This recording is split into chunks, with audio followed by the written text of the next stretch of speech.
Hello, Year 8. Now, it's time to finish reading the story The Landlady. Now, you'll notice that this section of the story is significantly shorter than the middle section of the story that we read yesterday, and the reasons for me chopping the story at that point will become clear as I talk to you now. Remember last time, the conversation between the landlady and Billy had become really quite strange.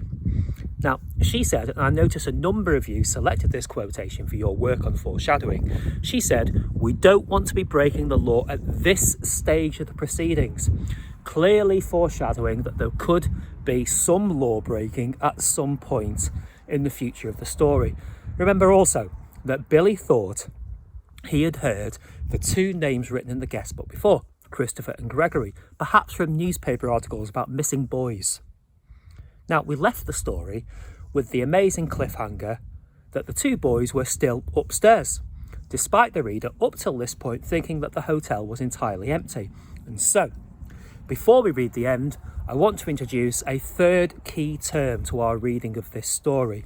We've had foreboding, foreshadowing, and now our third key term for this little unit is dramatic irony. Now, it sounds like a really complex term, but it's actually a really straightforward idea. It simply means that the reader knows more than the characters do. So we know more about what is going to happen to the characters than they do themselves because we've had other information. And I'll give you a couple of examples. Say, if I were watching a superhero film, and I've kind of stolen this idea from Batman's backstory. If I were watching a superhero film in which the dad of the child who grows up to become a superhero had been murdered by a powerful criminal years ago, and then years later that villain is confronted and brought down by the superhero, that would be dramatic irony, as we, the viewer, would know about the motives and backstory that led the superhero to pursue the villain, but the villain would not. Another example. In Animal Farm, because we are more intelligent than all of the other animals on the farm, apart from the pigs, we know the original wording of the 7 commandments, even when the animals don't realise that they're being changed. Now, the fact that we know they're being changed while most of the animals don't is dramatic irony. And this allows us to see how the animals are being exploited and how cruel and manipulative the pigs are. Now, that is called dramatic irony. Remember, the key definition is we know something as a reader that the characters don't that is significant. So, Roald Dahl uses dramatic irony in the story The Landlady. We already sense that something isn't quite right, and the lady has become increasingly sinister as the story has progressed through both foreboding and foreshadowing. Now, the dramatic irony at the end of this story depends on us knowing one key piece of information, and I will give you that information so that you don't miss it. Now, I know that this is a spoiler of sorts, and you know that I usually hate spoilers, but I think it's important that you understand how the technique of dramatic irony works, and so, listen carefully. One of the world's most powerful poisons is called cyanide, and it smells of bitter almond nuts. Now, that is all I will say, and listen carefully to the ending of the story. Billy set down his cup slowly on the table and stared at his landlady. She smiled back at him, and then she put out one of her white hands and patted him comfortingly on the knee. "How old are you, my dear?" she asked.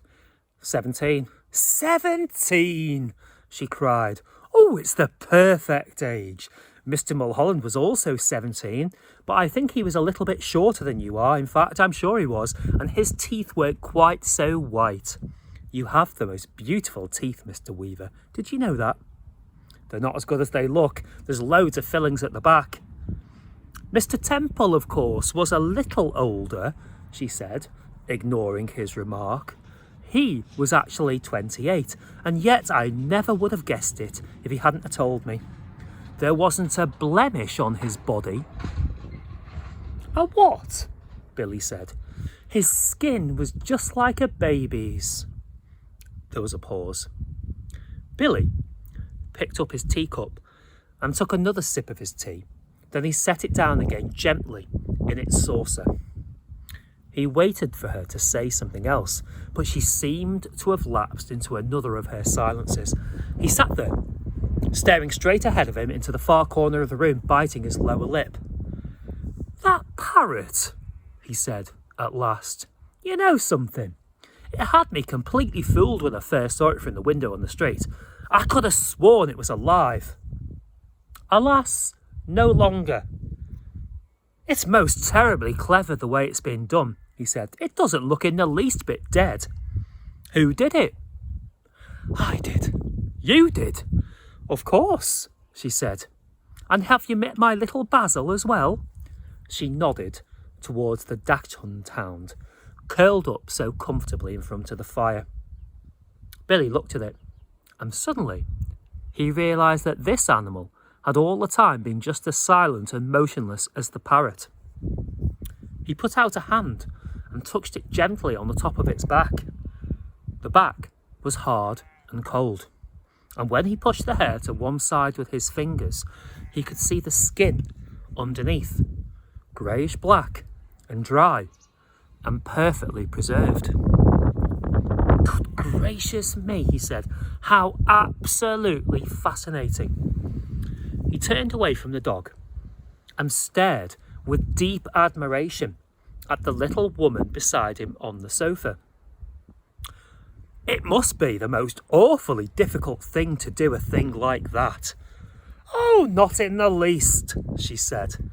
"I stuff all my little pets when they pass away. Will you have another cup of tea?" "No, thank you," Billy said. The tea tasted faintly of bitter almonds, and he didn't much care for it. "You did sign the book, didn't you?" "Oh, yes." "That's good, because later on, if I happen to forget what you were called, then I can always come down here and look it up. I still do that almost every day with Mr. Mulholland and Mr. Temple," Billy said. "Gregory Temple." "Excuse my asking, but haven't there been any other guests here except them in the last 2 or 3 years? Holding her teacup high in one hand and inclining her head slightly to the left, she looked up at him out of the corner of her eyes and gave him another gentle little smile. "No, my dear," she said. "Only you." Now, that is the ending. And don't you think that ending was a little bit like the ending to the story Lamb to the Slaughter? And that was another clear example, wasn't it, of dramatic irony. We knew that the police were eating the murder weapon, and thus that they were being played by Mary the murderer. They did not know they were eating the murder weapon, and that made the story more powerful to the reader. So, given that I told you that the poison cyanide smells of almonds, it's clear that the landlady has poisoned Billy. Now, there are other hints in this ending of the story that are really horrifying, that tell us precisely what the landlady intends to do with Billy's body once he has been poisoned, and I wonder if you managed to spot them. What did Billy notice in the room before we were told about the poisoned tea? Now, you need to hold the 3 techniques that we've just focused on in this story in your minds until next week. Foreboding, foreshadowing, dramatic irony. And we're going to do a bit more work on those next week. But until then, because you have done a lot of work on this, if you're unclear about what the fate of Billy is to be, then you will perhaps get your answers from the 2 video versions that are linked in this instruction box. And that is your next task after I finish speaking in a moment. I want you to watch the 2 adaptations of the story The Landlady. Now, one is very short, about 8 minutes or so, and the other one is a bit longer. One is quite modern, one is a bit older. And once you've watched those, I want you to answer briefly on the document shared with you which of the 3 versions you liked the most and why. Roald Dahl's written version, the older and longer version, or the shorter and much more modern version. Now, there are clear prompts on the document shared with you to focus your thoughts. So, enjoy the videos.